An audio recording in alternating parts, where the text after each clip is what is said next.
Oh, we finally have a Halloween.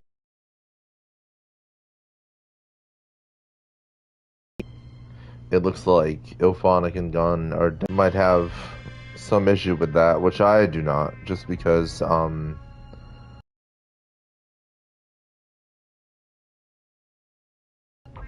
think we have a lot in store for us. I think they are going to put everything they have into it. Most of the people who don't see it the way I'm seeing it right now, didn't really play F13 the game, or don't really have that many hours in it, or didn't play on it on a PS4. Um, I think if you played that game on a different platform but wasn't as popular, because that game was tremendously popular on the PS4. I mean, I know it was on other platforms. It was on Xbox. It was on PC. PC definitely had the smallest community. Um, Xbox had a mid-sized community, I'd say, but PS4 was really where it was at, and PS4 held the biggest tournaments. People came from other platforms just to play it on PS4, just to experience those tournaments and everything, and really enjoy it. You know what I mean? There's people who literally bought a whole PlayStation 4 and just bought F13 the game to play it, and that was something that Gun and IllFonic worked on together. I know that IllFonic is the best combination you can get, and also John Carpenter is also working on it with them, which is great. I mean, he's obviously the rights holder. It's his IP, and he's also an avid video game player. So I mean, we definitely have a lot to look forward to. So, for those of you who are still upset about what happened with this game, honestly, I'm happy with what we got out of this game. The warning signs were kind of there, though, that this game wasn't really going to last long. The moment they decided not to increase the level cap was really the most like premature announcement of the end of the game. Because if you can't break if your devs don't want to break the level cap, then what else is there really to work toward? I mean, yeah, you can keep rotating and playing, rinse and repeating and all that, but at the same time, how much can you really do with that, right? I think it's much better with what I think it's much better that we're getting a Halloween game, and if this game helped fund that, so be it. In my opinion, you know what I mean, like. But yeah, for me personally, once they broke that level cap, I mean, once they said they weren't going to break that level cap, that's how I knew that game was pretty much done with. This game was pretty much done with, basically. You know what I'm saying? And so, now that we have this announcement with Gun and IllFonic working on something together again, I'm really excited for it, just because experiencing F13 the game on PlayStation 4 when it was at its most popular, when content was going, when it was like everyone was playing that game, and lobbies were full. Lobbies were so full. It's nothing. I mean, it's still playable now. You know what I mean? If you know what to do. But back then, every lobby was full. And everything, and so it was great to play. It was great to learn it. And I met so many people. F13 the game was my first online gaming experience, and then of course, not only is it my first online gaming experience, it's also a horror experience, a great horror experience in my opinion. I mean, I don't know, I thought it was outstanding. I was a huge fan of F13, the F13 horror franchise. You know what I mean? And I always enjoyed the movies. I've seen all of them. I mean, obviously, and I've seen them all so many times, and I've really enjoyed them. I really have a lot of fun watching them. They're just great, fun horror films, great slasher films, and now that we're transitioning from that to a Halloween game, which is what everybody wanted, you know what I mean? I think that's going to be great for the asymmetrical horror genre, which is what we need. Just thinking about what we got with F13 the game, and seeing that was Gun and IllFonic's, like that was their freshman video game, basically. That was their first real big one. they've worked on other things before that and everything, but like that was their first huge push, their first huge launch, you know, and it was right off of a Kickstarter, which unfortunately I was not a part of. I regret that, and it is what it is. But from now on, basically, like I've said before, anytime IllFonic and Gun work on something together, I'm always going to support it. I don't care what anybody says. Um, because I know it's going to be a great game. I know it's going to be a great game, no matter what anybody says. They can boycott, they can say whatever they want, people can do this, that. Trust me, it's going to be a great game. And I'm not just saying it, I'm not sponsored by anybody to say that. I just know F13, the game, was a great game at its core, and this game was great at its core as well. I mean, if you don't see that, I know there's so many people that are still pissed that this game ended, that it kind of did reach its potential. I mean, how much more could you really think could have been made? They could only had the license for the first film. You have to think about that. You have to, like, the main thing people need to really have is foresight. You've got to, like, look at the bigger picture. How much more can you really do if you only have the license to the first movie, right? So hopefully with this Halloween, the video game, they have a license to more than just the first movie, or whatever they have, you know what I mean, so that we can get more. Hopefully it's like F13 was, where you can get different versions of Michael Myers from different movies. You can level up and unlock more, and on God, I hope they break that level cap. That was so fundamental to making this game, because I know so many people, like, every time even when they released a new character in that game, or in this game, everybody crawled out from under the rock and started playing it again to max out their ability or whatever they wanted to do just to get that experience again, you know? And so, with Halloween, the game, whatever the level cap is in the beginning, it needs to be high and not some low level. But I mean, I know they won't do that. They don't make it. It'll probably start at like level 100, which makes sense because, I guess mentally, gamers, when they see a game with a really high level cap, it discourages them. I don't know. I'm not that kind of a gamer. I'm not like, I don't wimp out at stuff like that. I don't know. I just figure out what the scoring system is. I literally try to figure out the rubric to the scoring system and just max it out every time as much as possible. That's what I try to do in a game. I try to find out where I'm going to get the most points and do whatever I can to keep getting those points so that I level up really quickly. Even without double XP and all that other stuff. You just play the game, you'll level up. But yeah, whatever the level cap is in this Halloween the video game, please break it quickly.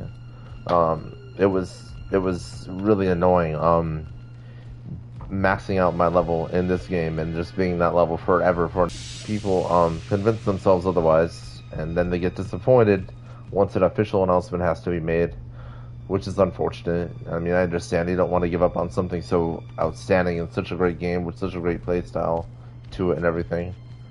But if it's only because something even bigger and better is coming, then it's worth it, in my opinion. You know what I mean? Like, there's so much opportunity. A dev doesn't just get rid of a game and then they don't just do that and then just go into hibernation.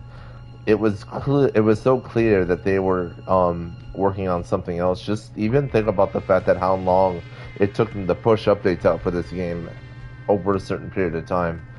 It made no sense. It was so inconsistent with the fact that, I mean, you can blame whoever you want on that, but I mean, you just read the signs, read what's going on in the situation, and understand that they were totally in the midst of doing something else while they were working on this game, and it put this game on the back burner, and they didn't want to keep putting people through all that, obviously, and so they started they just said this game reached its full potential, which it really did. I mean, they only had the rights to one movie. What do you really think they're going to get with that? There's only so much you can do with that. They did not have the rights to the other films. They couldn't get the rights to the other films, unfortunately. They had the rights to all the Leatherfaces, but I mean, even so, even with that, I mean, for me, that wasn't enough to keep me playing. Especially if it's just a cosmetic and it's not a different kind of Leatherface, you know what I mean? If they do that in Halloween, I hope that you either have to level up Michael Myers to get other outfits. I hope there's unlockables. I hope there's collectibles. Just stuff like that. It's very important to me as a gamer. Things like that, just basic mechanics, in my opinion. I don't know. Other people consider that basic, but I do. I loved how in F-13 the game there were tapes you can uncover, and how they built up a little story with that, and they even referenced Freddy Krueger. They even referenced what's his name, Victor Crowley. They referenced all these other horror icons in those F-13 the game tapes. If you go and listen to them, you know what I mean. Everything's there, and that really set the stage for so much, you know.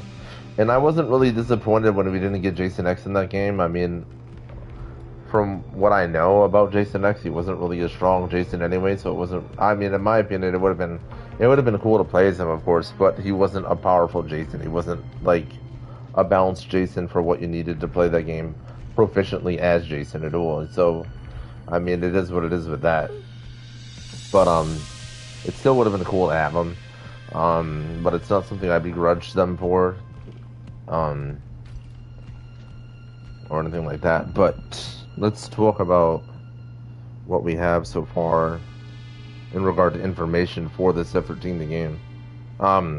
Halloween the game. Sorry about that.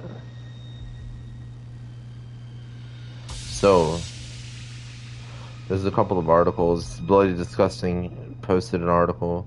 Let's read this one. So, it starts out by saying, it's entitled Halloween the Game, exclusive interview, everything you need to know about the upcoming game, by Harrison Abbott. Alright. So, I mean, shit. If I could go back in time and tell my 18-year-old self that he was going to one day be working with the John Carpenter, he'd never believe it.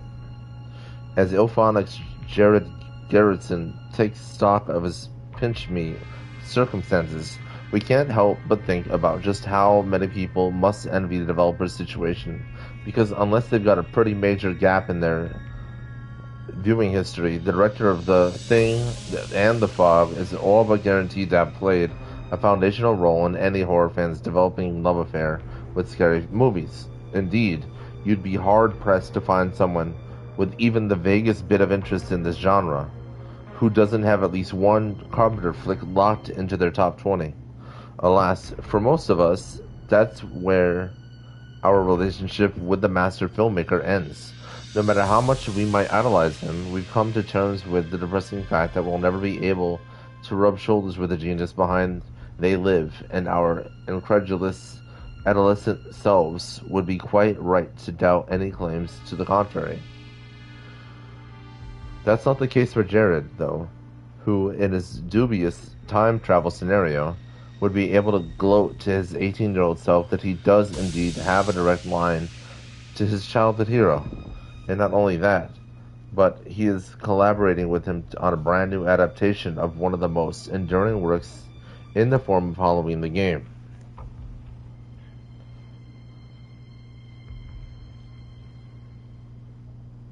As Chief Creative Officer of IllFonic, this isn't the first time at Spirits Unleashed they gave us the chance to don those iconic exterminator jumpsuits and cross the streams to catch player-controlled specters.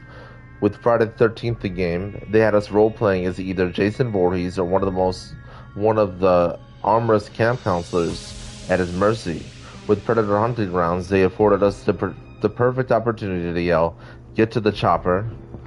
at our teammates, and with last year's killer clowns from outer space, they let us encase our friends in cotton candy cocoons and slowly digest their gelatinous remains. All good fun. Reflecting on these dream assignments, Garrison admits it's been a real privilege to get to work on these franchises that mean so much to us, and my wish list is honestly getting a little thin at this point. From time to time, we do have to turn down IPs that don't grab us for whatever reason, but for the most part, we've always had people on the team who are deeply enthusiastic about each and every license that comes our way. That being said, he acknowledges that this new project is the real crown jewel for IllFonic. After all, Halloween is about significant is about as significant a legacy as you can get in the horror space. And if there was ever to be a Mount Rushmore for slasher villains, then the remorseless Michael Myers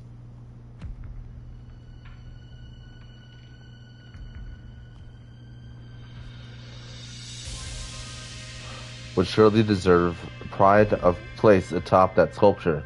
Suffice it to say, they are very excited about what they're cooking up here. In anticipation of the title's announcement at Gamescom 2025, Garrettson and his colleague Jordan Mathewson, lead designer at IllFonic, sat down with Bloody Disgusting for an exclusive interview at Halloween, the game. Among other things, we spoke about all the different ways they're planning to shake up the asymmetrical multiplayer formula here, the decision to finally take a proper stab at a solo campaign, pun not intended, and, of course, that much touted Carpenter connection. Here's everything we learned. Death has come to your little town. Before we launched into the discussion, we were given a sneak peek at the reveal trailer that has since made its public debut at Gamescom. As is typical for this kind of early stage marketing, it doesn't illuminate a great deal about the title, and instead takes the form of a pre-rendered cinematic that only gives you a flavor of what to expect. And that, of course, makes sense, you know? It's just an announcement with some substance to it. So, I mean, I know some people, I guess, didn't like the trailer, but it's literally just an announcement, and it had to have substance, and so they just rendered some kind of a cinematic to go with it, which makes the most sense, in my opinion. They're not going to show you exact gameplay right away. That all takes time and effort, and you just want to let people smell the appetizers before you give them out. You know what I'm saying?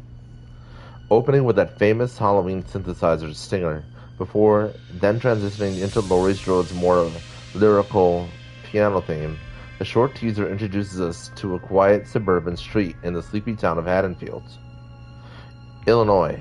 It's 31st October 1978, and all residents are getting ready for a night of spooky festivities, when suddenly a distressed woman bursts onto the scene, dashing from house to house, feverishly knocking on doors and trying to alert anyone who will listen to an impending danger.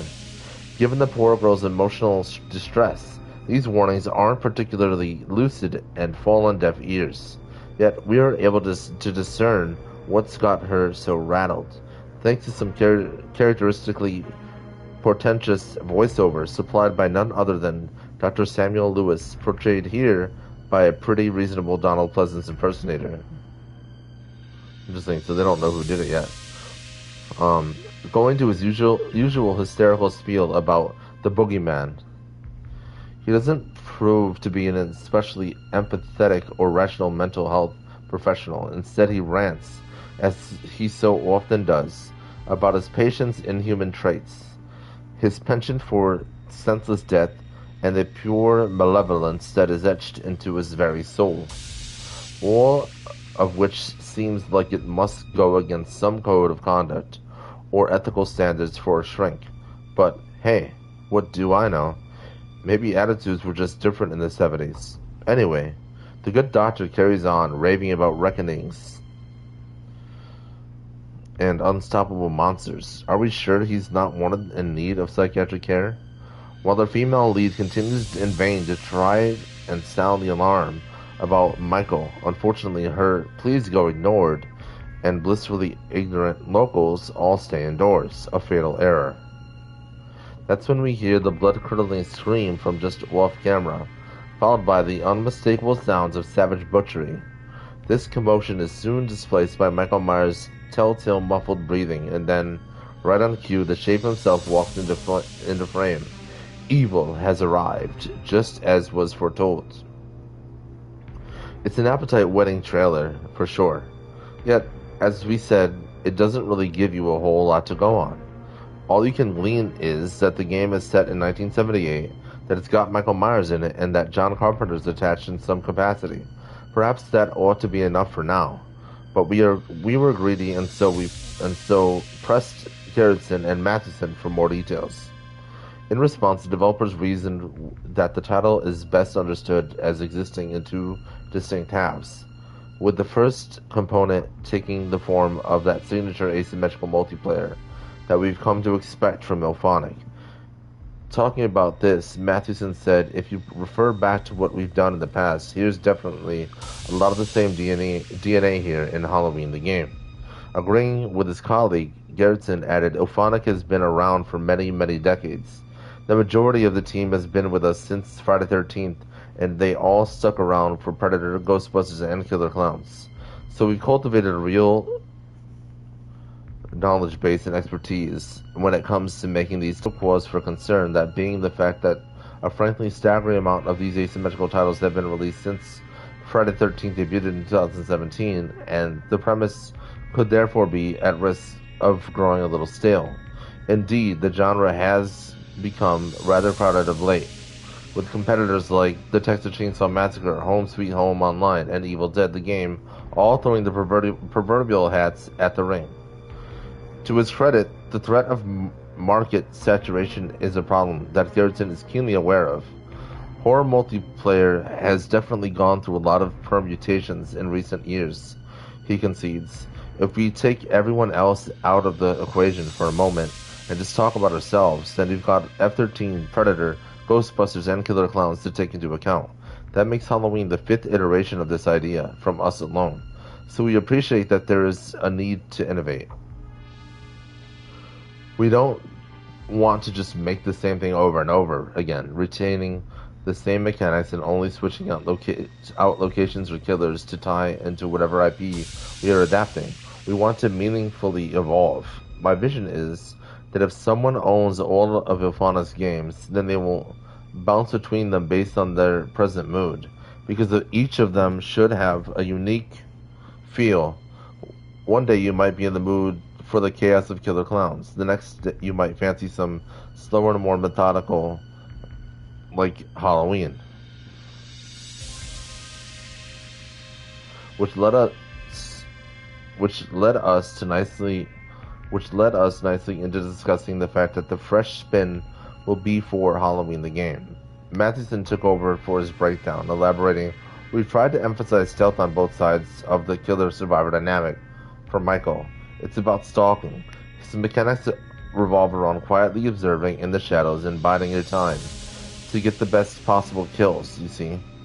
There will be NPCs inhabiting the map, living their lives and going about their various October 31st traditions. Your job is to pick them off. Meanwhile, the other players will be sneaking around and trying to alert their civilians to your presence, just like in the teaser trailer we showed. Plus, we've got the cops and Dr. Loomis adding an extra wrinkle to proceedings. So if the Michael player isn't performing well, he'll have to deal with extra resistance. And there are a lot of interesting situations that can arise from that." Expanding upon this point, Gerritsen said, "Most other asymmetrical horror games are about escaping, but that's not the ultimate objective for the survivor players here. Instead, you're trying to stop Michael's rampage and save the town.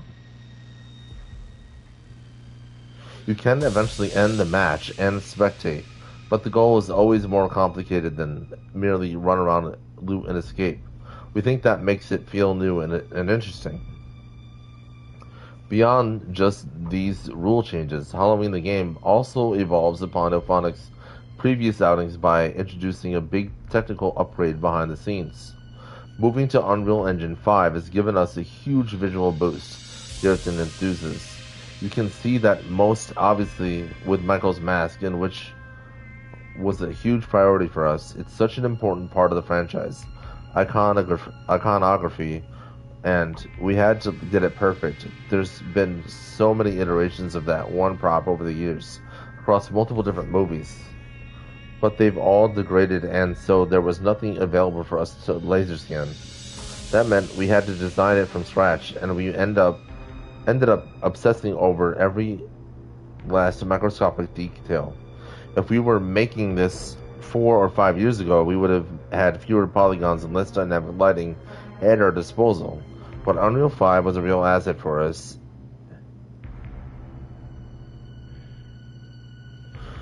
And the end product looks super impressive. I'm very proud of how the mask and the rest of the game is shaping up. Solar gamers are entitled to a good scare as well. Asymmetrical multiplayer is obviously IllFonic's bread and butter, But the second half of the Halloween package is arguably even more intriguing. It promises to be studio's most substantial solo offering to date. In all fairness, the team has already dipped their toes into these waters. With Friday 13th's virtual cabin and its Hitman-style challenges that were added post-launch, but they've never done anything quite as this intensive before. Not only will there be an offline substitute for multiplayer matches, giving you the opportunity to practice with AI bots, but there will also be a bona fide story campaign developed in collaboration with Pollard Studio, who brought us Karma: The Dark World earlier this year. This mode will thrust you into the coveralls of the Shape and have you facing off against the townspeople of Haddonfield, the police, and of course, that pesky busybody, Dr. Loomis. IllFonic were cagey about revealing too much more at this juncture, but Mathewson is confident that the campaign will be a treat for fans of the film series. It's such a fun mode, he exclaimed. You'll get to have a very controlled Halloween experience, and that will hopefully drive even more people towards the multiplayer. We can't wait to show it off in the near future. Returning to the source. Finally, we had to ask about that enticing Hollywood name drop in the trailer. IllFonic tends to consult the original creators of any material they are adapting. In the past, they've secured the input of the Chiodo brothers for Killer Clowns, and enlisted Tom Savini to help devise the grisly kill animations for Friday 13th. Still, this is John freaking Carpenter we were talking about, a legendary master of his craft, and a gaming enthusiast to boot. Surely it must have been a little intimidating trying to earn his blessing. Actually, the cool thing was we didn't have to explain a bunch of concepts to him, Garrison replied, because he is a gamer. He knows this stuff already and has specifically mentioned that what he wants to see from us in terms of ideas. So far, that working relationship has been amazing. The game goes for interactions with Malik Akkad, son of the original Halloween producer Mustafa Akkad, associate producer of many of the franchise's later installments, and current IP rights holder. Echoing these sentiments, Mathewson added that this is one of those opportunities that comes along once in a lifetime. The stars truly aligned to give us this level of access to the franchise's lineage, and it's helped us to assemble an experience that is very true to that iconic 1978 film. On that note, you might notice that the publicity for Halloween the game refers to Carpenter's movie in isolation, without ever broaching the subject of its sequels, requels, reboots, or remakes. That's because this tie-in is based exclusively on the first film alone, effectively disregarding the rest of the series' tangled continuity. So don't go expecting Corey Cunningham loadouts, Silver Shamrock cosmetics, or Rob Zombie Easter eggs propped up here. It's original recipe Halloween all the way. Explaining the rationale behind this, Garrison clarified it's about making the cleanest possible version of the universe. We think of it like that. First film is a central train station from which the story goes off in all these crazy directions. I mean, name a movie franchise with 13 films where the continuity is coherent. But keeping it focused on the original film made the most sense to us. The lore is more straightforward. Michael is still young and spry. It just works. However, we are leaving it open to connect to the other train stations later on down the line. We want to. We'll see what happens. Of course,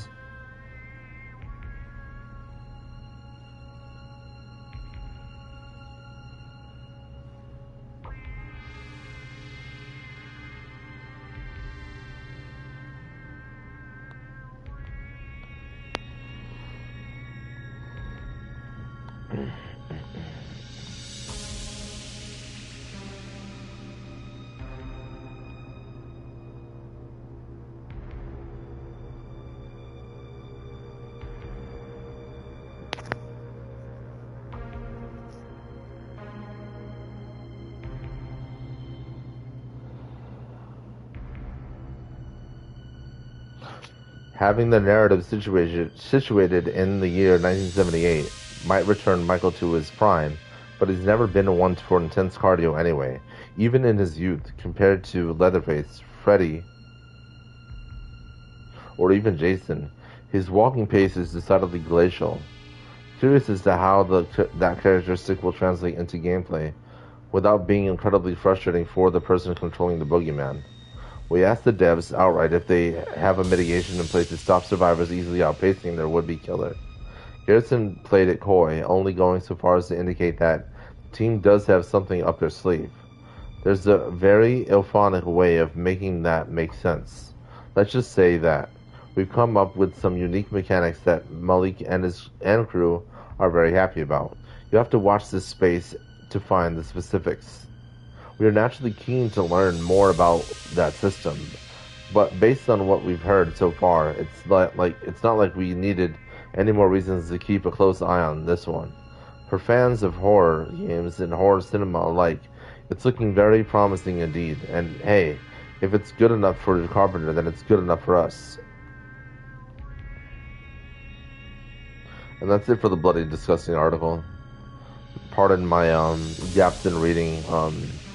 It's annoying when you read an article like that because there's so many freaking advertisements on it. So literally it's like bouncing all over the place while I'm trying to read it. So sorry for that. I think this is the same article all over again. Yeah. This just looks like a shorter version of it basically. But yeah, no, I'm definitely excited. They have their own website, Halloween the Game. Here's their latest updates. So here we are.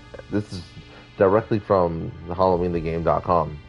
Welcome to Haddonfield, 20th August 25th. 20th August 25.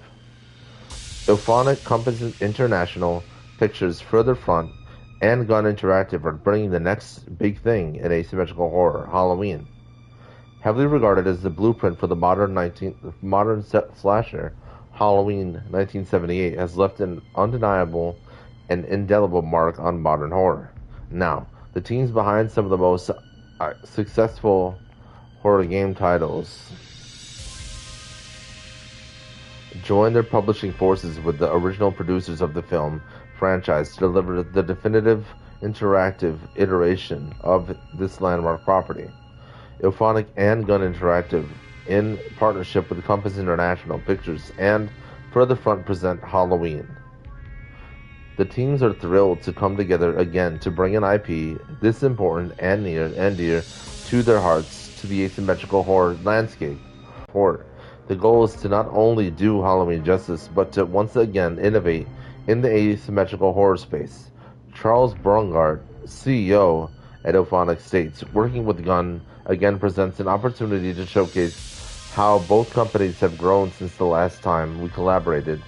I am looking forward to implementing the lessons we have learned since then in getting this game to market and partnering with Malika Cod and Ryan Freeman with the film's original producers. Compass and Further Front has given us amazing insight and guidance into this quintessential horror IP. Wes Keltner, CEO at Gun Interactive, adds, "When Chuck reached out to me with this opportunity to help, I didn't hesitate. It's exciting to bring these two teams back together again. And it certainly helps that we're working on one of the greatest horror films. We're always ready to support a friend like IllFonic. There is a lot of ground to cover in revealing this project to you all, and the hub is already populated with a few key pieces to start that foundation.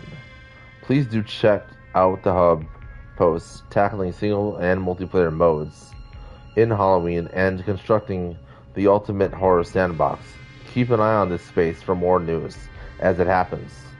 Bringing this world to gamers everywhere is extremely exciting for the whole development team at IllFonic," shares Jared Gerritsen, Chief Creative Officer at IllFonic. "We cannot wait to share more information as we work towards launch in 2026. Stay sharp and follow Halloween the video game on X, Instagram, Facebook, and TikTok. Or join the game subreddit. Alright, no, that's outstanding.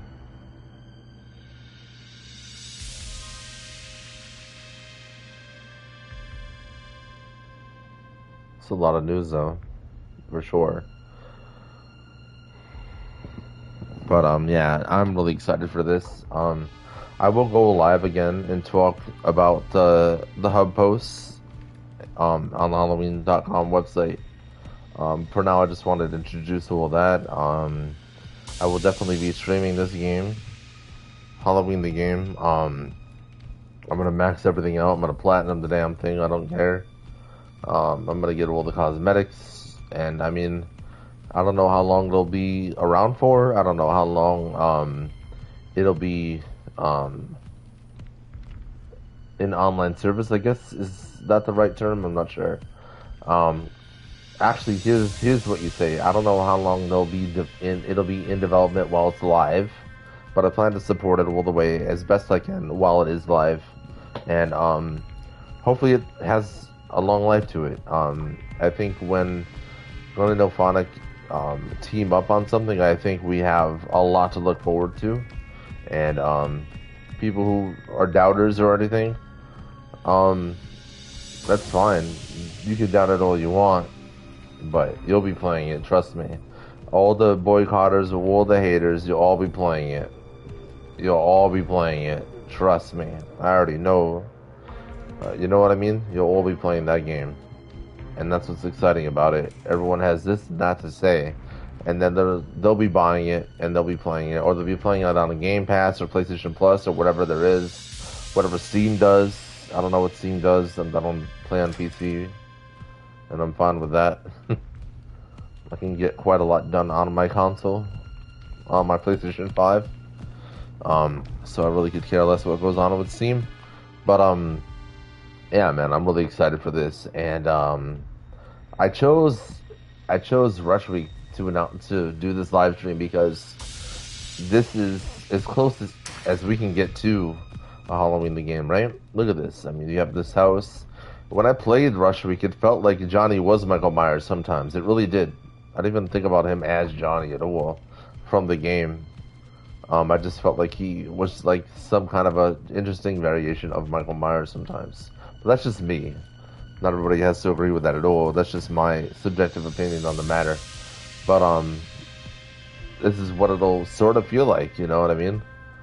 But I'm sure the shape will be more iconic to play as by far, and I'm excited for it. I just hope the NPCs aren't goofy, like the little AI bots that you have to kill as Michael. I hope they're not goofy.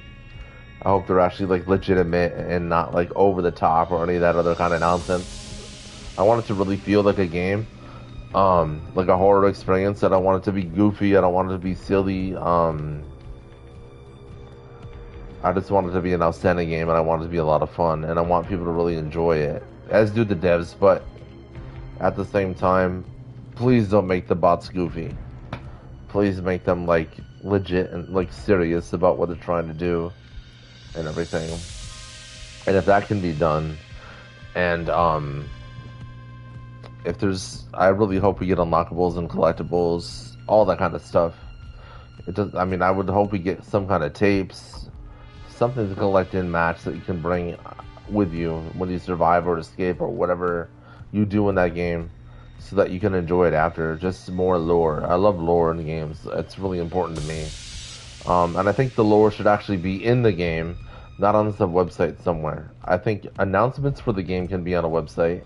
I think updates for the game can be on some website, but not the actual in-game lore.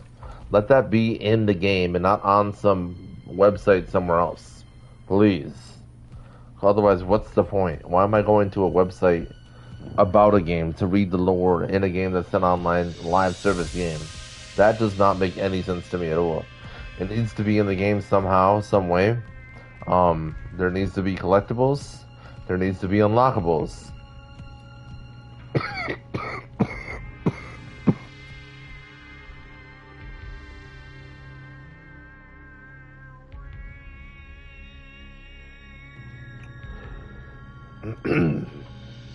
And with all with all that, we will have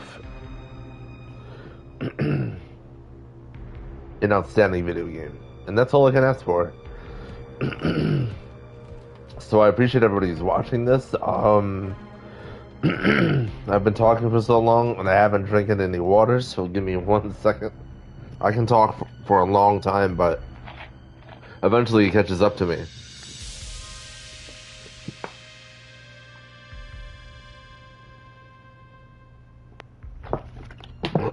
There we go.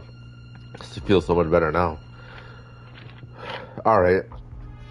But yeah, for everybody who's watching this live or likes this live, definitely like, comment, and subscribe. And definitely let me know in the comments what's got you vibing with a Halloween game. What do you feel? What do you think it needs? What are you looking forward to? What are you hoping to see? I know they said they only licensed the first film, but they said there's a possibility about them licensing other films. So obviously they want to see how it does at first. Hopefully that actually stays true. I'm a little hesitant about that because that's kind of what happened to this game.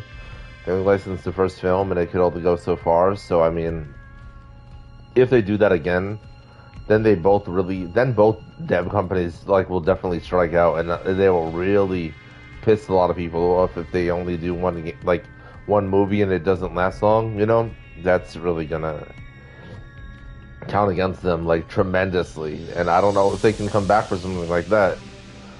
You know what I mean? They can come back from it, but they won't come back the same way, and they'll lose a lot of fans and stuff. They'll lose a lot of their core fans. So I mean, I really hope this game does well enough for them to license other movies so that we get to play on different maps and stuff. That's the most important thing to me, is maps. And you can't launch a map once a year. You have to launch maps way faster than that,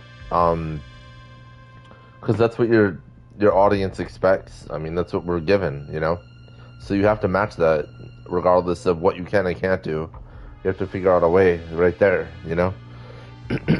But yeah, maps equal the most content, and that's what people want. And collectibles and unlockables and breaking the level cap are some of the most foundational key factors in my opinion.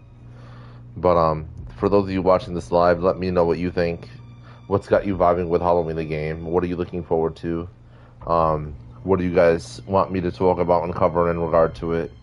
And I appreciate everybody who watched. If you want to support me, if you enjoy the video, you can like and comment on it. It's free for you, and it definitely helps me grow as a YouTuber so that I can reach even more people with this kind of news, you know what I mean?